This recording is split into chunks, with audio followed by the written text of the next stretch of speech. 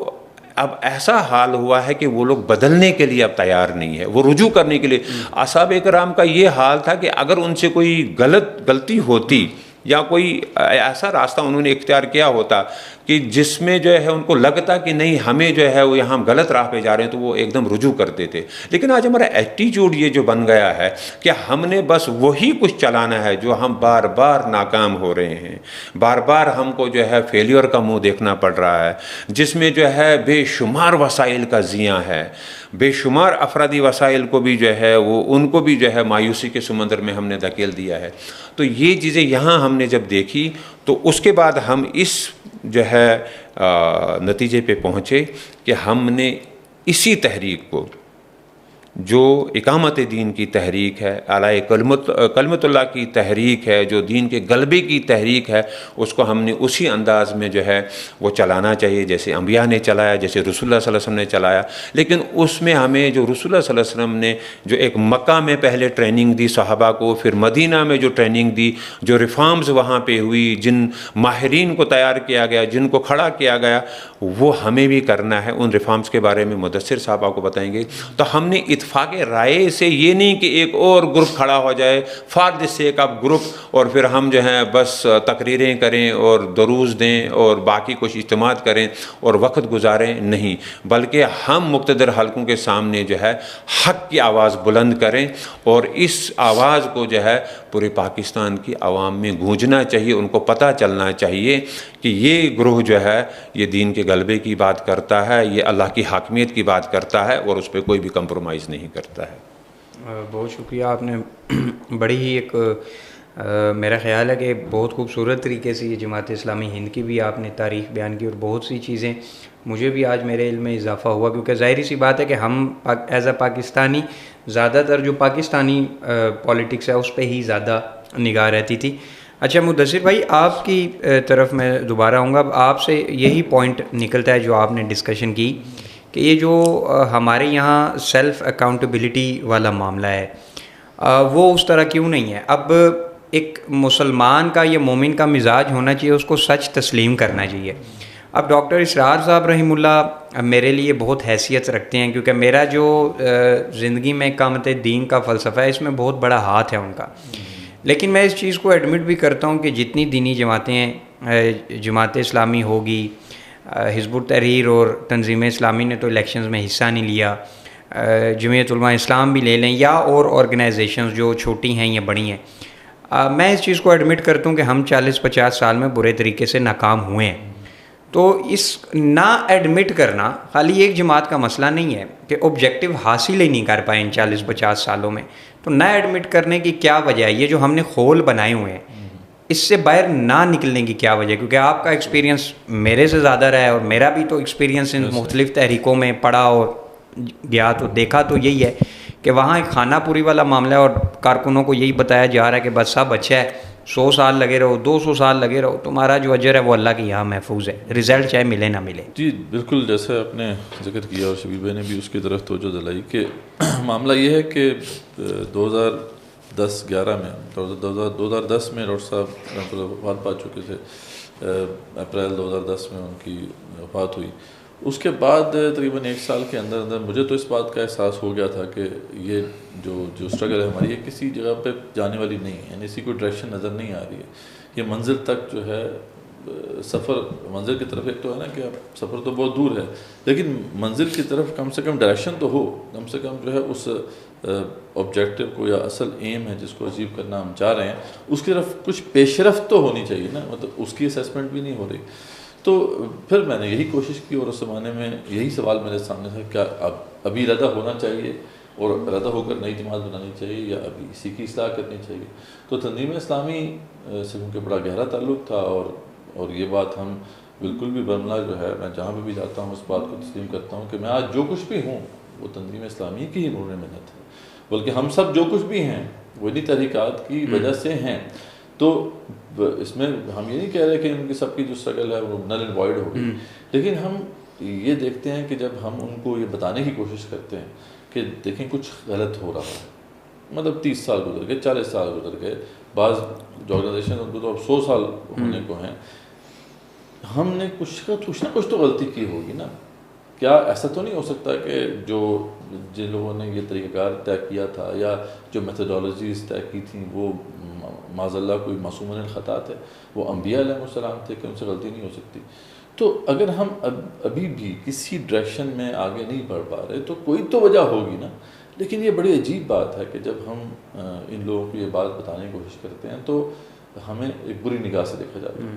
اگر آج بھی اگر ہم یہ بات کر رہے ہیں تو میں آپ سے یقین سے کہہ سکتا ہوں کہ بہت سے ہمارے بھائی جو کہ ان جماعتوں کے ساتھ ان کا تعلق ہے، ہماری بات سن کر جو ہے ان کے بارے میں ہمارے بارے میں نیگیٹو جو ہے تاثر ان کے ذہن میں ابھر رہا ہوگا۔ یہ بڑا انفارچونیٹ معاملہ ہے۔ ہم نے تنقیدی جو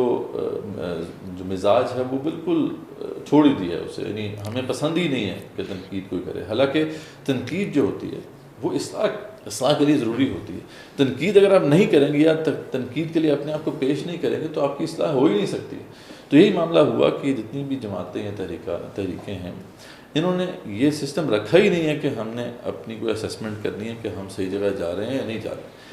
اور اس کی بھی ایک وجہ ہے، اس کی وجہ یہ ہے کہ ان سب کے، کیونکہ اب اس پہ مجھے جب غور کرنے کا موقع ملا تو تھوڑا سا بس میں اس پہ بتا دوں کہ وہ ایک پورا بیک گراؤنڈ ہے اس کا، کہ 2010 کے بعد جو ہے تقریباً 2018 تک مجھے مسلسل اس پہ سوچنے کا موقع ملا، اور مختلف جو ہے نا باڈیز آف نالج، یعنی مختلف قسم کے علوم جو ہیں ان کو پڑھنے کا موقع ملا، ان کو سمجھنے کا موقع ملا، صرف اسی کانٹیکسٹ میں کہ آخر یہ جانا جائے کہ یہ ہم ناکام کیوں ہوئے، آخر ناکام کیوں ہو رہے ہیں مسلسل۔ ہم جو ہے وہ ایک پراثر اور ایک متاثر کن جو ہے اسٹرگل وہ لانچ نہیں کر پا رہے، یا ہماری جو اسٹرگلز ہیں ان کا امپیکٹ نہیں ہے۔ تو اس پہ جب غور کرنے کا موقع ملا تو ایون کہ علم الانقلاب جیسے ریولوشن کا جو علم ہے اس کو دیکھا، سوشل موومنٹ تھیوری کو پڑھا، پھر سول ریزسٹنس کو پڑھا، تو ان تمام علوم کو پڑھنے کے بعد بھی بہت ساری چیزیں میرے سامنے آتی رہیں، اور میں مسلسل اس زمانے میں تنظیم اسلامی کی جو قیادت ہے ان کو یہ لکھ کر رپورٹس کی شکل میں وہ جمع کراتا رہا، ان کو بتاتا رہا کہ یہ کچھ مسائل ہیں، لیکن ان کی طرف سے جو ریاکشن تھا وہ یہی تھا کہ کوئی یعنی اس پہ کوئی وہ سوچنے پر تیار نہیں تھے۔ تو یہ جو معاملہ ہمیں نظر آتا ہے اس کی بھی ایک وجہ ہے جو کہ میرے اس انالیسس کے بعد سامنے ہے، اور وہ یہ کہ ہم نے جتنا بھی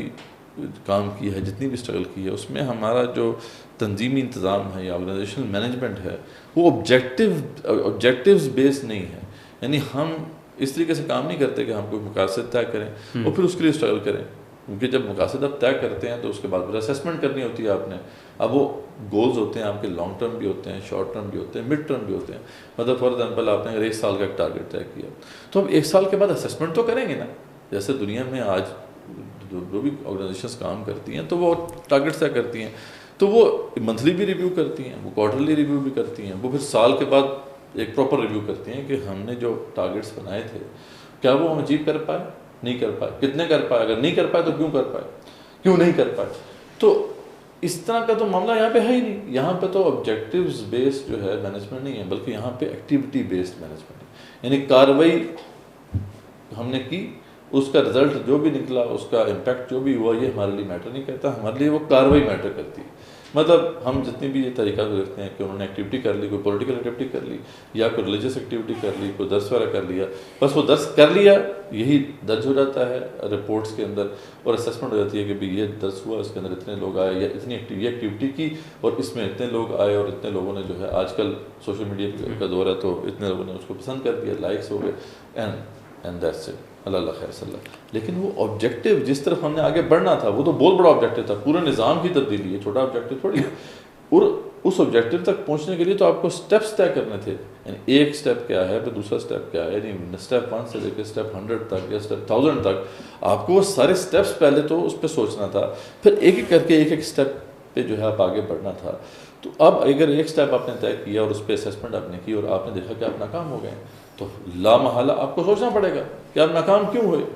تو آپ ری تھنک کریں گے, ری اسٹریٹجائز کریں گے تاکہ نیکسٹ ایئر جو ہے وہ غلطیاں نہ کریں اور اس آبجیکٹیو کو اچیو کر پائیں, یا وہ جو سب آبجیکٹیو ہے یا ٹاسک ہے یا ٹارگیٹ ہے اسے اچیو کر پائیں. تو کیونکہ ہماری آرگنائزیشنس کا مزاج ہی یہ نہیں ہے کہ ہم نے کوئی آبجیکٹیوز طے کرنے ہیں اور اس کے مطابق اس کی کوشش کرنی ہے. ہم صرف کارروائی کرتے ہیں اور کارروائی کر کے چھوڑ دیتے ہیں. مطلب ان سادہ, مطلب ویسے بات بڑی ٹیکنیکل ہو گئی ہے, سادہ لفظوں میں اگر آپ دیکھنا چاہتے ہیں کہ ہماری دینی جماعتوں کے ساتھ کیا معاملہ ہے تو آپ پاکستان کے سرکاری محکمے کو دیکھ لیں,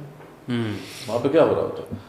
وہ کارروائی چل رہی ہوتی ہے, بس فائلوں پہ فائلیں چل رہی ہوتی ہیں. تو جب کارروائی چل رہی ہوتی ہے تو پھر وہی حال ہوتا ہے جو پاکستان کے سرکاری محکموں کا ہوتا ہے. تو یہ ایک آبجیکٹیوز کے اوپر مبنی ایک تنظیمی انتظام کا شعور ہی ڈیولپ نہیں ہوا, حالانکہ ماڈرن ورلڈ کے اندر یہ ایک بہت ہی بنیادی چیز ہے جس کا شعور کسی بھی آرگنائزیشن کو چلانے والے کو ہونا چاہیے. اس میں مدثر بھائی ایک چیز میں بتاؤں, آپ کی جو آپ نے بتایا نا سرکاری دفاتر میں جو کچھ ہوتا ہے, تو میں نے یہاں پر جن دینی تنظیموں میں بہت سارے سرکاری ملازمین کو دیکھا ہے کہ وہ ان کے ایکٹیو ممبرز بھی ہیں اور رینک اینڈ فائلز میں بھی ہیں, ذمہ داران بھی ہیں, وہی ہے وہ شاید وہیں سے سرکاری محکموں سے وہ مزاج جو ہے دینی جماعتوں میں آیا. تو یہ دیکھیں یہ ایک ایشو ہے, لیکن اس پہ جو ہے ویسٹ میں بہت غور کیا گیا, اس پہ ریسرچ ہوئی, لیکن اس ریسرچ سے ہم نے استفادہ نہیں کیا. تو اب مسئلہ کیا تھا کہ جب ہم ان کو پرپوز کرتے ہیں تو کیونکہ ان کا مزاج اتنا بن چکا ہے, وہ اتنے عرصے سے اسی مزاج میں چل رہے ہیں, مطلب تھے نا کوئی آرگنائزیشن 70 سال سے اگر وہ ایکٹیویٹی بیس مینجمنٹ پہ چل رہی ہے تو اس کے لیے ایک خاص قسم کا کیڈر وجود میں آ چکا ہے, ایک خاص قسم کا جو ہے رینک اینڈ فائل وجود میں آ چکا ہے. اب کچھ لوگ اوپر بیٹھے ہوئے ہیں, بزرگ بیٹھے ہوئے ہیں, اب وہ کیسے آپ ان کے خلاف اگر یہ بات کریں گے کہ بھئی یہ تو طریقہ کار ٹھیک نہیں تھا, نیا طریقہ کار ہونا چاہیے, تو وہ تو آپ سے یہ کہتے ہیں کہ تم کو کل کے تم چھوکرے ہو, جمعہ 8 دن تمہیں ہوا نہیں ہے, تم آ کے ہمیں یہ پرپوز کرتے ہو. تو ایک نیچرل معاملہ ایسا ہے کہ آپ اگر جب بھی پرپوز کریں گے تو آپ ایک اینیمی کے طور پہ کنسیڈر کیے جائیں گے, یا آپ کو دیکھا جائے گا یار یہ بہت زیادہ تنقید کرتا ہے. تو یہ ایک مسئلہ ہے, مزاج ایسا بن چکا ہے. تو یہ آپ نے مجھے پوچھا تھا نا کہ آخر کیا وجہ ہے کہ ہم اس طرف سوچنے کو تیار نہیں. اس کی وجہ ہے کہ ہمارا جو مزاج ہے, تنظیمی مزاج, وہ بن ہی ایسا گیا ہے کہ ہم اس سے آگے سوچنے کو تیار نہیں. اچھا, دوسرا جو مسئلہ کیا ہوا, دوسرا مسئلہ یہ ہوا کہ جو سیرت محمدی صلی اللہ علیہ وسلم کا بہت بڑا اصول تھا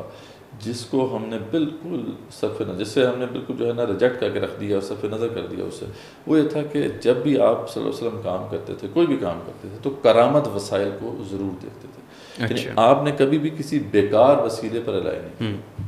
غزوہ احزاب کے موقع پر آپ کو اس کی بہترین مثال ملتی ہے کہ رسول اللہ صلی اللہ علیہ وسلم کو ایک ایسی سچویشن سے سامنا کرنا پڑا کہ اس سے پہلے کبھی بھی کسی بھی عرب جو بھی سیٹ اپ ہے یا کوئی قبیلہ ہے اس کو ایسی سچویشن سے سامنا نہیں کرنا پڑا تھا. وہ تھا کہ 12,000 کا لشکر, اتنی بڑی پولیشن جو ہے وہاں پہ حملہ ہو جاتی ہے مدینہ کی چھوٹی سی بستی کے اوپر. تو اس وقت وہ مشورہ کرتے ہیں کہ اب کیا کیا جائے. تو سلمان فارسی مشورہ دیتے ہیں کہ یہ جب ایسا معاملہ ہوتا ہے کہ بڑا فیکشن چھوٹے فیکشن پر حملہ ہوتا ہے تو پھر ہم وہاں پر ایران میں ایسا کرتے تھے کہ خندق کھودتے تھے. تو آپ صلی اللہ علیہ وسلم نے ان کی اس بات کو قبول کیا اور پھر خندق کھودی گئی. یعنی کرامت وسیلہ جہاں سے بھی وہ ملے ہم نے اس کو اڈاپٹ کرنا ہے, کیونکہ بیکار وسیلے پر ہم اپنی ذاتی زندگی میں بھی کبھی رلائی نہیں کرتے. مطلب کسی سے کہا جائے کہ اگر آپ جو ہے 3-4 گھنٹے میں ہم نے لاہور پہنچنا ہے تو کوئی بھی جو ہے وہ گھوڑا گاڑی پہ نہیں بیٹھے ذاتی زندگی پہ, تو بلکہ ہم کہتے ہیں کہ بیسٹ آپشن ہو, بیسٹ آپشن دین کے حوالے سے. بس اب یہاں پہ کیا معاملہ ہوا کہ ٹھیک ہے آپ نے الیکشن کا طریقہ کار اپنا لیا, مولانا مودودی رحمۃ اللہ نے اجتہاد کیا, ٹھیک ہے, کوشش ہوئی, اس پہ 10 سال گزر گئے, 20 سال گزر گئے, 30 سال گزر گئے, مطلب کتنا آپ اویٹ کریں گے. نظر آ رہا ہے کہ اس کے ذریعے سے رزلٹس نہیں آ رہے. تو ٹھیک ہے بھی یہ بیکار وسیلہ ہے, اب یہ وسیلہ کارآمد نہیں, نہ کوئی اور وسیلہ ڈھونڈے. لیکن نہیں, یہ اصول طے کر دیا گیا کہ جو پہلے سے چل رہا ہے ہم نے اسی پہ چلنا ہے, چاہے اس سے رزلٹ آئے نہ آئے. ٹھیک ہے, اس پہ جو ہمارے ہاں ایک جو طریقہ ہے اس نے تو اتنا بڑا ظلم کیا اپنے ساتھ ظلم کو کرتا ہے. اگر کوئی بندہ یہ کہتا ہے کہ بھئی ہم نے اسی طریقے سے یعنی جو ہے کام کرنا ہے, چاہے رزلٹ آتا نہیں آتا, تو وہ اپنے ساتھ ہی ظلم کر رہے ہیں. ایک طریق نے تو اس سے بڑا ظلم یہ کیا کہ انہوں نے جو طریقہ سوچا تھا اس کو کہہ دیا کہ یہ عین سنت کے مطابق ہے. ہمارے جو بھائی ہیں حزب التحریر جو ہیں, انہوں نے کہا کہ یہ تو ہمارا جو طریقہ کار ہے وہ تو عین سنت سے ماخوذ ہے, یہی اصل طریقہ کار ہے. اور ہمارے جو بانی ہیں تقی الدین نبہانی, وہ کیونکہ مجتہد ہیں اور انہوں نے کیونکہ اجتہاد کیا ہے, اس کے علاوہ اور کوئی بھی جو ایگزسٹ کرتے ہیں داعیان دین یا خاص طور پہ جو انقلابی تحریکوں کو چلانے والے لوگ ہیں, وہ اس لیول پہ مجتہد نہیں ہیں. تو اس لیے اچھا جی ان کا تو یہ دعویٰ رہا کہ اب کیونکہ یہی ایک اجتہاد ہوا ہے اس لیے ہمیں اسی کو اڈاپٹ کرنا ہے. دوسرا کوئی طریقہ ہو ہی نہیں سکتا. یہ آپ کی ان کے ساتھ ڈسکشن ہوئی کبھی؟ یہ ان کے الفاظ ہیں. اس میں کوئی شک نہیں ہے. اگر کوئی بندہ سمجھتا ہے کہ ان کے نظریے سے اس سے ہٹ کر ہے تو بے شک مجھے چیلنج کر سکتا ہے, لیکن میں بڑے وثوق سے بات کر رہا ہوں, بڑی تحقیق کے بعد بات کر رہا ہوں. تو انہوں نے اپنے ساتھ ہی ظلم کر لیا کہ اب ہم نے تو اس کے علاوہ سوچنا ہی نہیں. اچھا, کارکنوں کے ساتھ بھی ظلم ہے جو ان کے ساتھ لگے ہوئے ہیں. اچھا, جو باقی دو تحریکیں ہیں جن کا ذکر ہم نے کیا, جماعت اسلامی یا وہ لوگ جو کہ تحریک جو کہ الیکشنز کے ذریعے سے تبدیلی لے کے آنا چاہتے تھے, چاہے وہ JUIF ہو یا اور جمعیت کے جو مختلف دھڑے ہیں وہ ہوں, تو وہ سب کے سب جو ہیں وہ کم سے کم یہ تو نہیں کہتے کہ بھئی یہی عین طریقہ کار ہے. جی, جب اور طریقہ ہائے کار جو ہیں ان کو وہ سمجھتے ہیں کہ ہونے چاہیے, لیکن انہوں نے اپنے اوپر ایک ایسا وہ مسلط کر لیا معاملہ کہ وہ کہتے ہیں کہ اب ہم نے اس کو چینج نہیں کرنا. پتہ نہیں کیوں نہیں چینج کرنا, بس یہ کہ جس طرح چلا آ رہا ہے وہی آباء و اجداد کو ہم نے اس طریقے پہ پایا ہے اور اب ہم نے اسی طریقے کو جو ہے لے کے چلنا ہے, چاہے جو ہے اس پہ 100 سال لگیں, 200 سال لگیں, 400 سال لگیں. اب جب اس طرح کا آپ کا ایٹیچیوڈ ہے تو پھر آپ کیسے جو ہے کوئی رزلٹ اچیو کر پائیں گے؟ اصل بات تو یہ ہے کہ آپ کو ہر آن تحقیق کرنی ہے, ہر آن دیکھنا ہے کہ آپ کہاں پہ کھڑے ہیں, کیا کمیاں ہوئیں, کیا کوتاہیاں نہیں. تو ہم یہ سمجھتے ہیں کہ یہ سوچ کا جو پروسیس ہے اس سے مسلسل سامنے رکھنا ہے. تو اسی سوچ کو سامنے رکھتے ہوئے پھر ہم نے ایک طریقہ وضع کیا ہے, ایک میتھڈالوجی کو وضع کیا ہے, لیکن ہم یہ نہیں کہہ رہے کہ یہ حتمی ہوگی.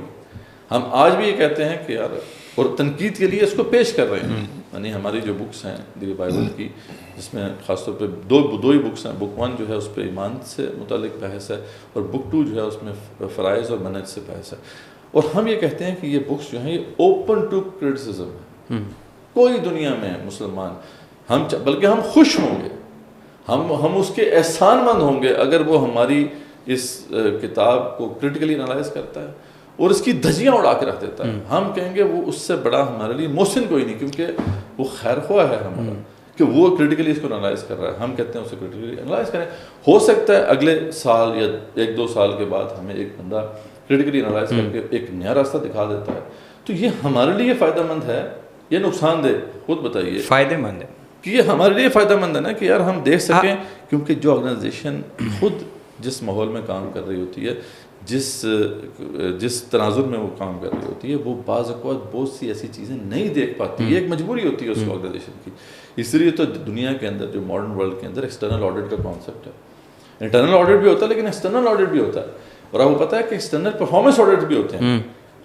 کہ آپ بڑی بڑی آرگنائزیشنس کو پیسے دیتے ہیں کہ یار ہمارا پرفارمنس آڈٹ کر کے بتاؤ کہ کیا ہم صحیح جا رہے ہیں کہ نہیں جا رہے ہیں. مجھے تھوڑا سا مدثر بھائی اس میں یہ چیز ایڈ کرنا چاہوں گا کہ اب آپ کا ان ساری جماعتوں کے ساتھ پالا پڑا. پاکستان میں کوئی ایسی جماعت بھی ہے کہ جس کے اندر صرف ایک ونگ الگ سے ایسا بنا ہو جو بتائے کہ سر آپ میں کیا کیا غلطیاں اور کس وجہ سے جو ہے نقصان ہو رہا ہے؟ کوئی ایسی جماعت بھی نظر میں ہے جس کا صرف ایک شعبہ یہ ہو؟ ایسا جو ونگ ہے اگر کہیں بن بھی جائے اچھا غلطی سے,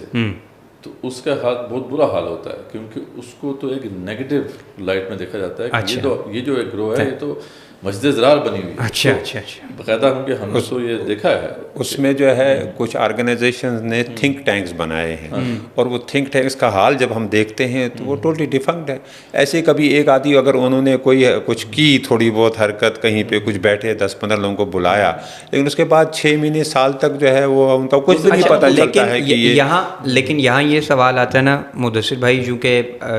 بہت سے جو اب میرے بھی قریبی سرکل کے لوگ ہیں تو میں انہیں دعوت دے رہا ہوں کہ آئیں ہمارے ساتھ جڑیں. تو بہت سے وائرل سپیکرز آپ کو پاکستان میں ملیں گے, آرگنائزیشنز کے بڑے ملیں گے, یہ کہتے ہوئے کہ سر آپ کو ہم سے اختلاف ہیں تو آپ ہمیں ہماری اصلاح کریں.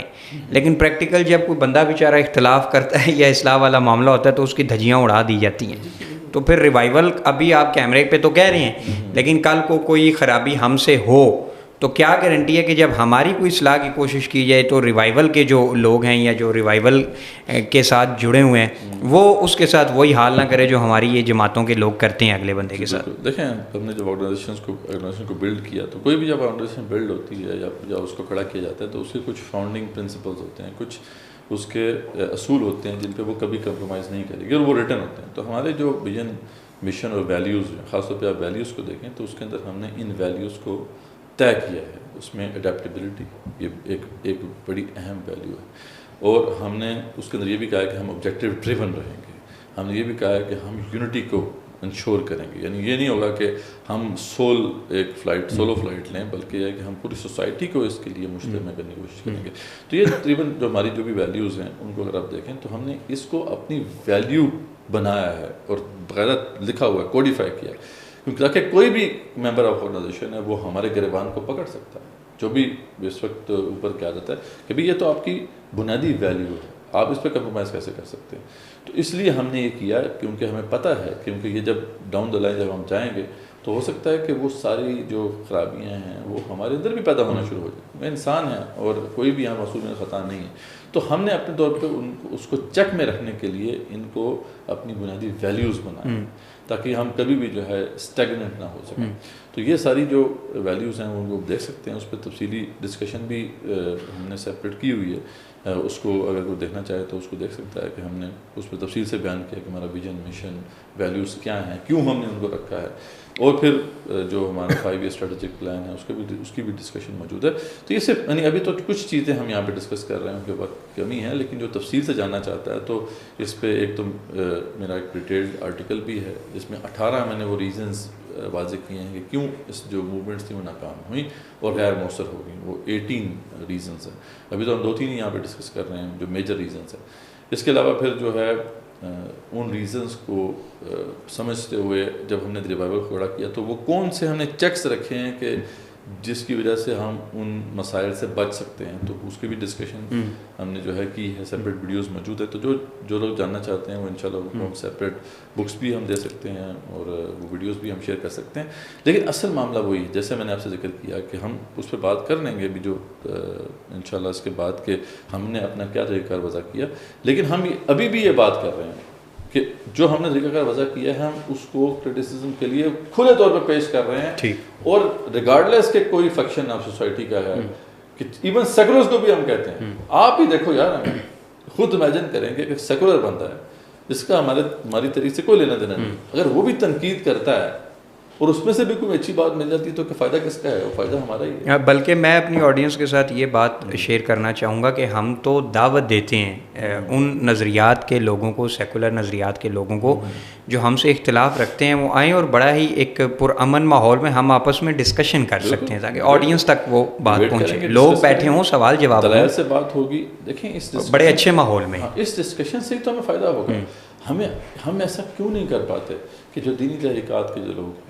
یہ تو سب کو پتہ چل گیا نا کہ یار 70 سال گزر گئے، 80 سال گزر گئے، ہم ناکام ہوئے، کم سے کم اس پہ ڈیبیٹ ہی کریں یار ہم کیوں ناکام ہوئے. لیکن یہ ٹاپک زیر بحث ہے ہی نہیں. اس کی ایک بہت بڑی وجہ یہ بھی ہے کہ جب ہم دینی جماعتوں کو دیکھتے ہیں تو ان میں ان صلاحیت کے لوگ ہی نہیں ہیں، نہ ان کو ابھارا گیا، نہ ان کو پروان چڑھایا گیا جو جو ہے ہمارے جو سیکولر جو طبقہ ہے یا لبرل طبقہ ہے ان کے ساتھ کس طرح سے جو ہے بات چیت کی جائے، کیسے ڈیبیٹ کی جائے. یہ چیزیں ہی نہیں ہیں ان چیزوں کو. ایک بات یہ آپ نے زبردست کی شبیر بھائی، اور دوسری بات جو مدثر بھائی کر رہے ہیں نا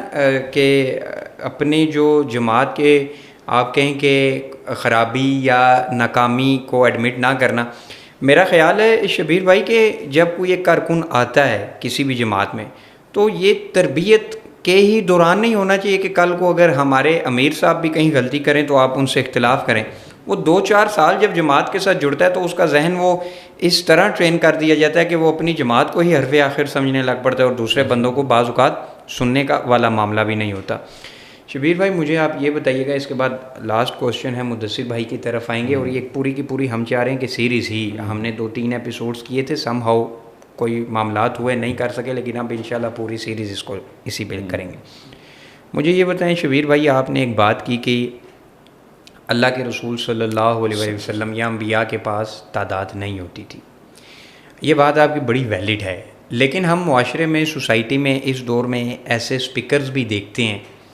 جو وائرل بہت ہیں، لیکن وہ یوتھ کو خالی جذباتی نعروں پہ لگا کے وہ ایسے جذبات ان کے اندر ابھار رہی ہیں کہ شاید میری بہت شدید خواہش ہے کہ ہماری کشمیر کی ماں بہن بیٹیاں آزادی سے سانس لیں،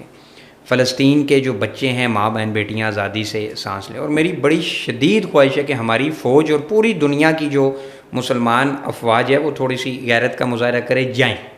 لیکن پریکٹیکل جو معاملات میں دیکھتا ہوں اور گراؤنڈ ریالٹی دیکھتا ہوں، آپ اس سے اختلاف بھی کریں تو مجھے یہ پورا یقین ہے کہ ایسا ہوگا نہیں. تو کیا آپ کو لگتا نہیں ہے کہ اس قسم کی باتیں جب ہم 500-600 بچے بچیوں کے سامنے کریں گے کہ تعداد نہیں تھی، تو وہ اگر 500-600 میں سے 50 بچہ بھی چلیں چھوڑیں 10 بچے بچیاں بھی اگر غلط ہاتھ میں چلی جائیں، تو یہ آپ کا اور ہمارا قصور نہیں ہوگا کہ ہم اقامت دین کا نعرہ بھی لگا رہے ہیں لیکن ان بچے بچیوں کی تربیت اس طرح کر نہیں پائے کہ کل کو وہ ڈی ٹریک ہو کے کسی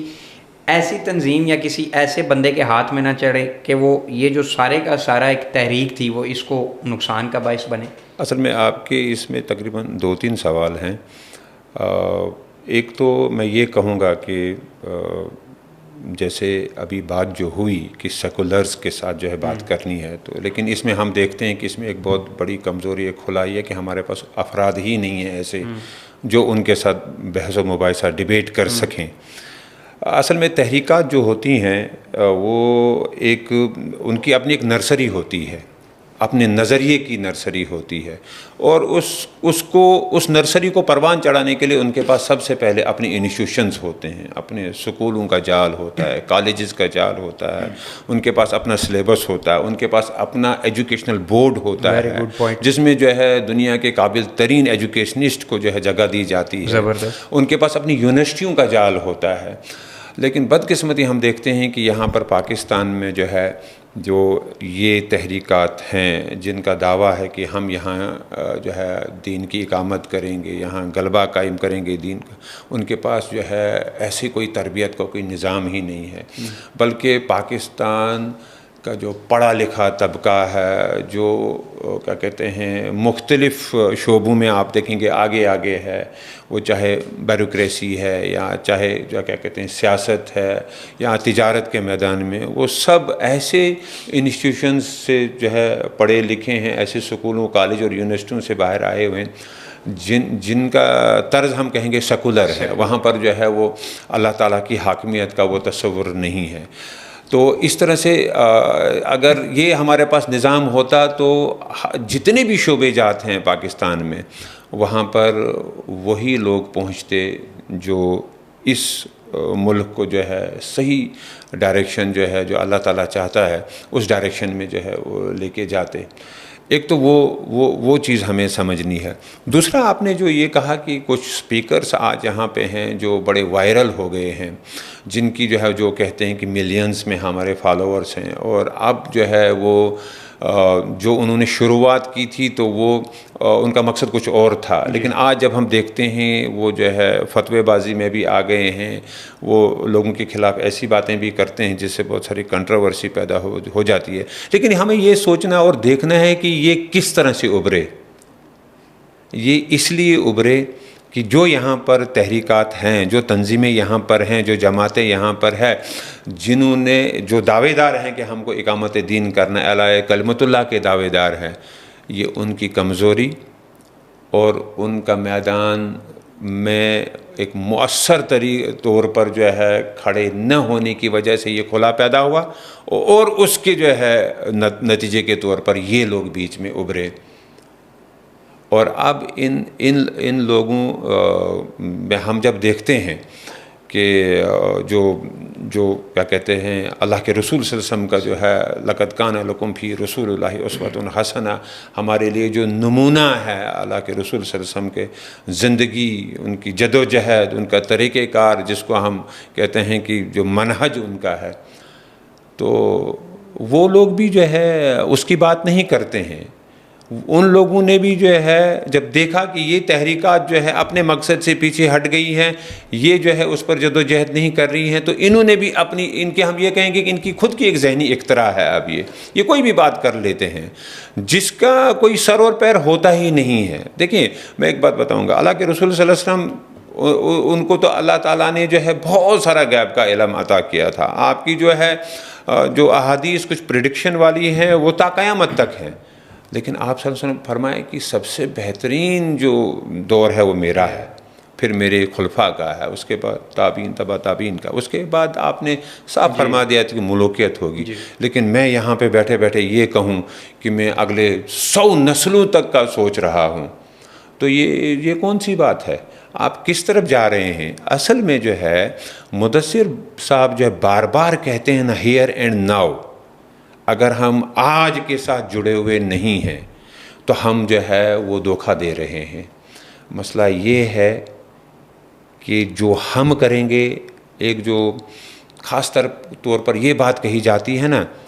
ارے ہم کام کرتے ہیں تو انقلاب 100 سال کے بعد آئے، 200 سال کے بعد آئے، 300 سال کے بعد آئے، جب نہیں. یہ ایک بہت بڑا دھوکہ ہے. اس کے ذریعے سے ہم اپنے کیڈر کو، اپنے لوگوں کو جو ہے اس راستے پہ لگاتے ہیں جہاں پہ نا امیدی کے سوا کچھ بھی نہیں ہے. اللہ نے ہم کو علم دیا ہے، اللہ نے ہم کو عقل دی ہے، اللہ نے ہم کو موقع دیا ہے، اور ہم نے جو ہے بھرپور کوشش کرنی ہے جس طرح سے بھی ہو جائے. جیسے ہم کہتے ہیں کہ we will not leave any stone unturned. ہم نے یہ کوشش کرنی ہے کہ انقلاب برپا ہو جائے، ہم نے یہ کوشش کرنی ہے کہ اقامت دین ہماری زندگی میں ہو جائے. ناکام ہم ہو جائیں وہ دوسری بات ہے، لیکن جب ہم اس کو تیسری چوتھی پانچویں نسل پہ چھوڑتے ہیں تو پھر ایسا ہوتا ہے کہ ہم کو ڈیلے ہو جاتے ہیں. ہم پھر جو ہے 100 سال کے بعد والی چیز کو سوچتے ہیں اور اس کے اثرات جو ہے ہمارے سارے کیڈر پر مرتب ہوتے ہیں. پھر جو ہمیں جو ہے ان سے ایک امید ہوتی ہے، جو ہم چاہتے ہیں کہ یہ لوگ جو ہے اس وجاہد فی اللہ حق جہادہ،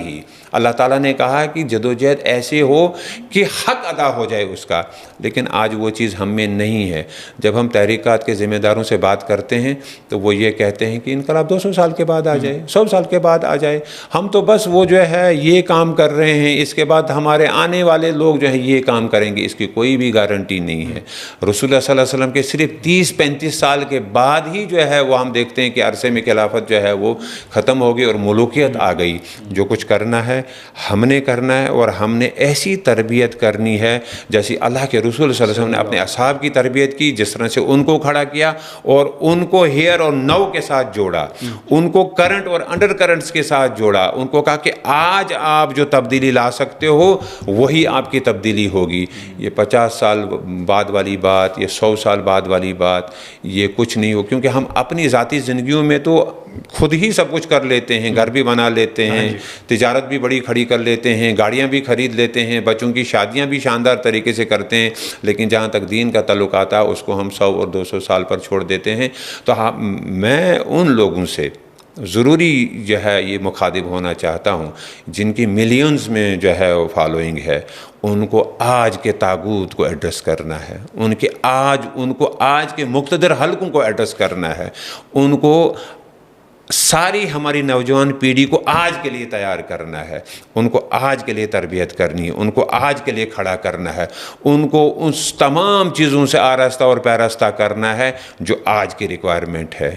جس کے لیے وہ جو ہے ہماری کیا کہتے ہیں لیڈرشپ ہو، وہ قائدانہ صلاحیتیں ان میں جو ہے پیدا ہوں، اور وہ اس انقلاب کو جو ہے سنبھالنے والے بنے اور چلانے والے بنے.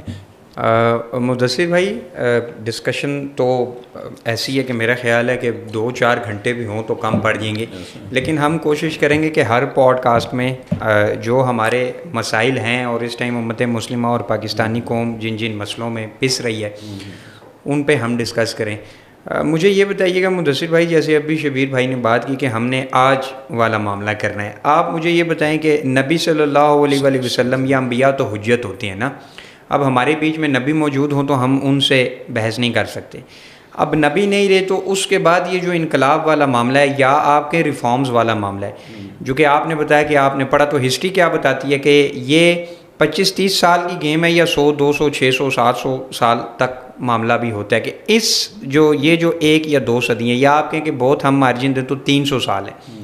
ان 300 سالوں میں جہاں بھی کوئی سوسائٹی میں بڑا چینج آیا تو وہ کتنا 500 700 سال لگے،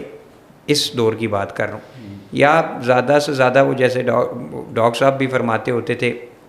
اکثر، اور جو بھی انٹلیکچوئل لوگ ہیں دنیا کے، وہ کہتے ہیں کہ یہ 30-35 سال ہی ہوتی ہے جس نے اصل گیم ڈالنی ہوتی ہے. اس پہ آپ کا کیا پوائنٹ ہے؟ دیکھیں،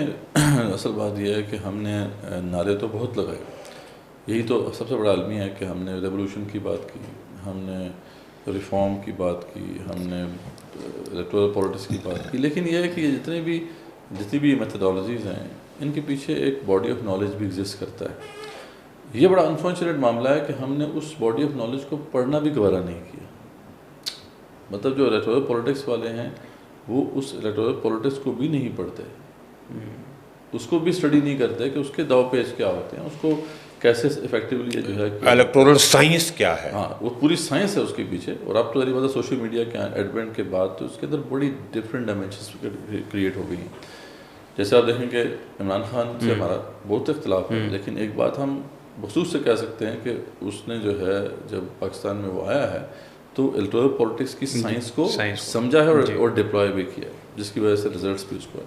تو ہم دیکھتے ہیں کہ ہماری جو دینی خاص طور پہ جو طریقات ہیں وہ تو اس حوالے سے تحقیق کرنا ہی شاید گوارا نہیں کرتی کہ ہم نے جو میتھڈالوجی بھی اپنائی ہے اس کو تھوڑا اسٹڈی تو کر لیں کہ اس کو افیکٹولی کیسے کرنا ہے. یہ تحقیق کا تو مزاج ہی نہیں ہے.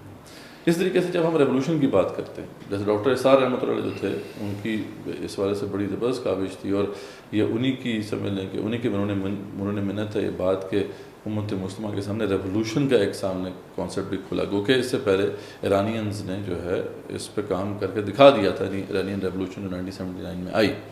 تو ڈاکٹر صاحب رحمۃ اللہ کی نگاہ اس طرف گئی اور انہوں نے اس کے بعد انقلاب پر بہت بات کی. لیکن ڈاکٹر صاحب رحمۃ اللہ علیہ جو ہیں وہ خود پولیٹیکل سائنٹسٹ نہیں تھے, نہ ہی ان کو اس حوالے سے اتنا وقت مل سکا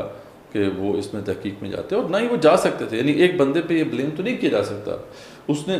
یہ ایک بڑا کام کر دیا کہ ایک ڈائریکشن دکھا دی کہ اس پہ سوچو غور کرو. اب یہ کام تو تنظیم اسلامی جو ان کی تنظیم تھی اس کے ریسرچ ونگز کا تھا نا, کہ اس پہ غور کرتے, بھائی اسٹڈی کرتے کہ ریولوشن کو اسٹڈی کر لیں. اب ریولوشن پہ جب میں نے پہلی دفعہ جب میرا اس طرف دھیان ہوا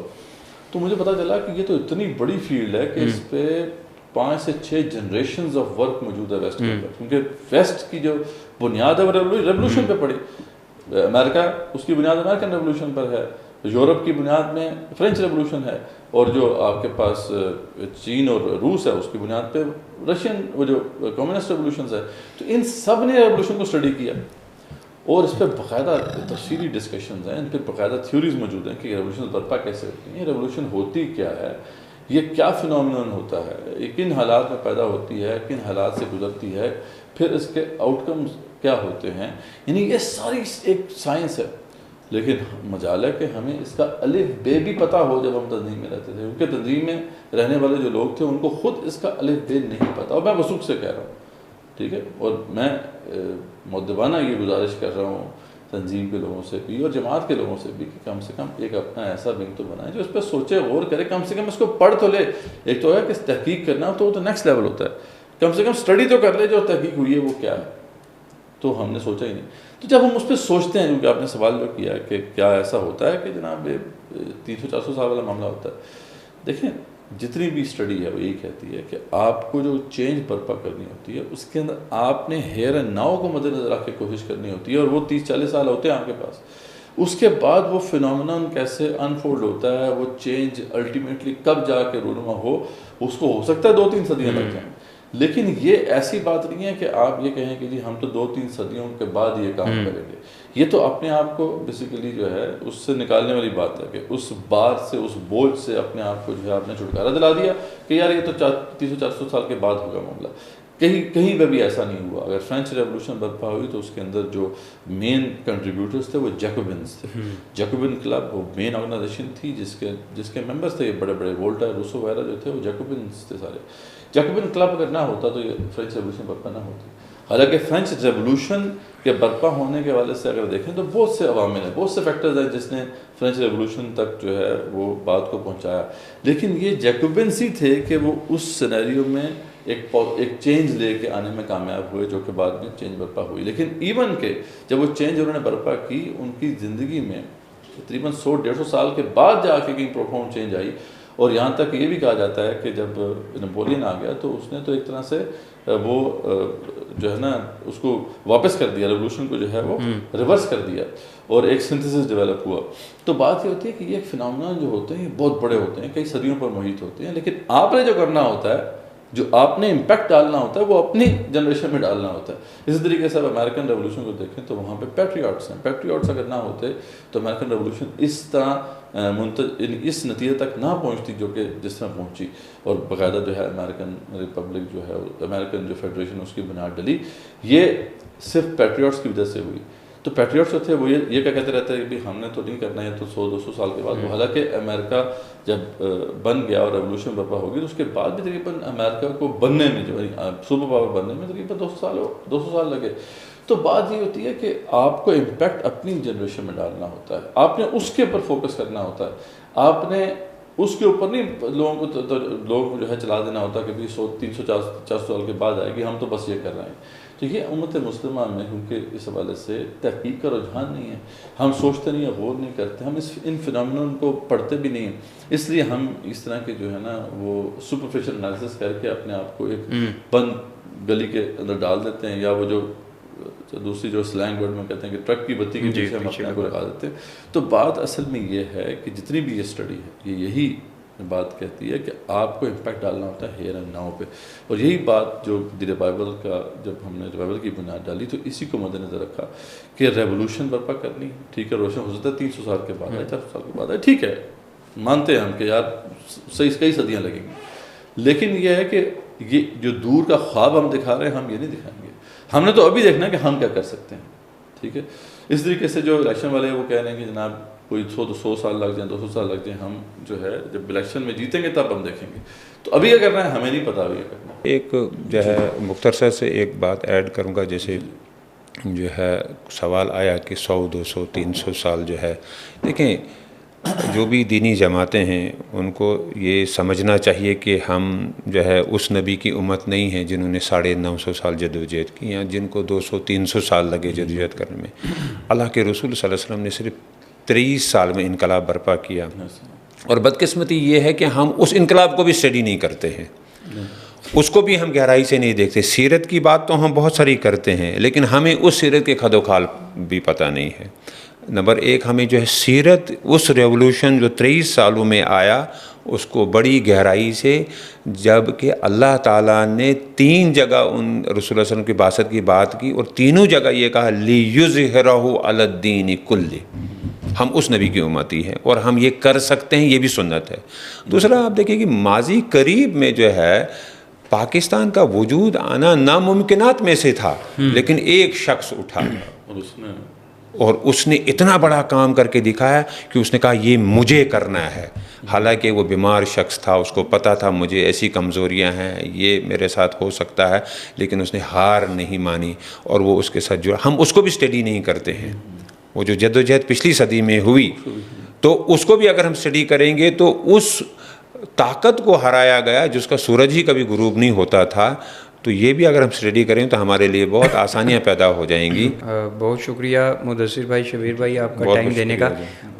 میری یہ خواہش ہے شبیر بھائی کہ ابھی بہت سی ریفارمز پہ جو ریوائول نے کام کیا ہوا ہے وہ سامنے نہیں لا سکیں. ہم نیکسٹ ایپیسوڈ پہ بتائیں گے کہ معاشی معاملات پہ, اسی طرح جو ایجوکیشن سسٹم کی خرابیاں ہیں, اسی طرح جو جوڈیشل ریفارمز بہت سی چیزیں ہیں. اب انٹرنیشنل اسٹیبلشمنٹ کا جو پریشر لے کے ہم نے بہت سے بلنڈرز مارے, تو اب آنے والا وقت ہے, ایک موقع آ رہا ہے کہ ہم انٹرنیشنل اسٹیبلشمنٹ کے پریشر سے بھی نکل سکتے ہیں, اور بہت سے ممالک نکلے بھی ہیں امریکہ کی بدماشی سے. تو میں چاہوں گا کہ ہم نیکسٹ پوڈ کاسٹ میں اس طرف جو ریوائول نے کام کیا وہ